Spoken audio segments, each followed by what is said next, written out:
All right. Grand Rising and great tidings, one and all. Kilamal Tengan here with day 4 of Materializing Wealth. So taking you through the whole process of, well, taking me through the whole process of being able to not just enter into fields of manifestation, which holds information, to actually take it into the realms of materialization, where it actually is a part of my everyday life. And so started this 4 days ago on the new moon.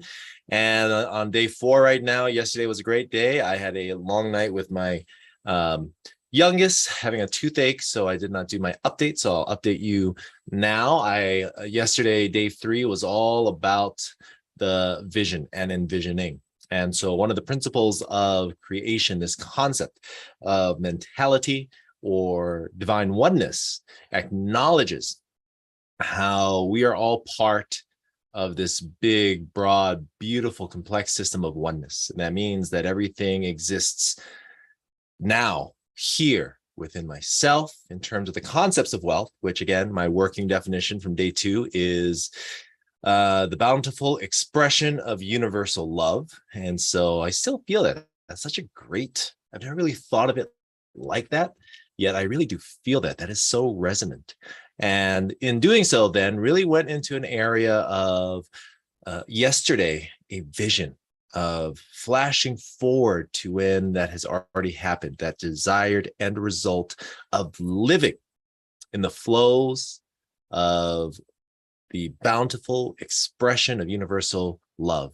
And as I did, I went into the realm of the mind, and I'll update this on the video with the exact exercise that I did. And this goes into the first principle of creation, or rather the first universal law that we're exposing or exploring, rather, maybe both if this is new to you, and going into this concept of mentality and divine oneness. And now as I went into this place and this space, I flashed forward into the embodiment, when I truly embody that. And what does that look like in terms of the life that I desire to create? And so I saw myself in this place, which was just sheer beauty, myself and my family, and just enjoying and exploring. And it's just a really very interesting thing because there's a flash of being on like a private plane, which I've never really had much aspirations for. And yet there it was, flying into Switzerland of all places. And we're in like the mountains.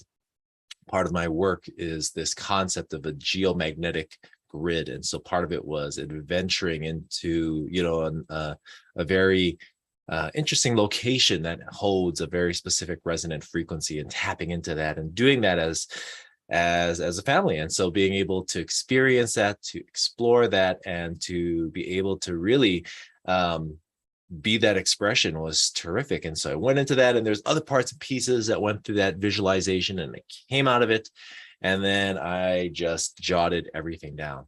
I was still in that state of connection. And so I went straight into the expression of contemplation, and I just expressed everything. I just had like a whole page. In fact, a whole page of stuff on my journal, lots of little things that came up and out. And so now on day 4, I want to go a little bit further with it. And so day 4, now we're going into the second universal law, and that's going to be in this concept of correspondence. So if all exist in this big, beautiful tapestry of oneness, if I pull on a single thread in this weave, then that can affect other things as well. And so there is this concept of correspondence, that this wealth that I'm talking about already exists within inside of me. It's just my capacity to see, to perceive, and to believe that it does. And so looking at our second now law of the universe, or universal law, especially along the lines of both quantum wizardry and how to materialize wealth, is this concept of correspondence. The as above, so below, as within, so without, right? The concept that what it is that I have and hold within inside of me can have an effect and influence upon the things that are happening outside of me.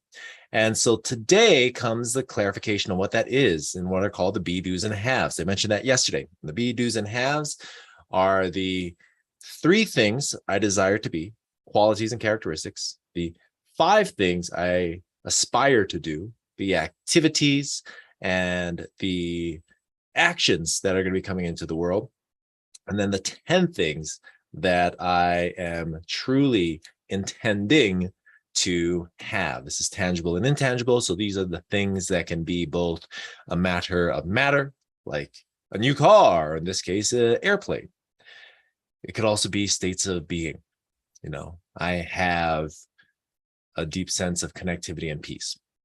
So day 4, we're going into principle 2, or law number 2. And that's going to be this concept of correspondence, that everything exists and are interconnected and related. And so the things that we cultivate within inside of ourselves has an effect even upon ourselves, and is something that can also impact and influence the world around us. And so today, the action that we're looking at is the be, the do's, and the haves. And so if you're following along, then in your journal, you're going to lay out 3 things. I would say actually start in reverse order. 10 things you desire to have, 5 things you aspire to do, and 3 things you are intending to be.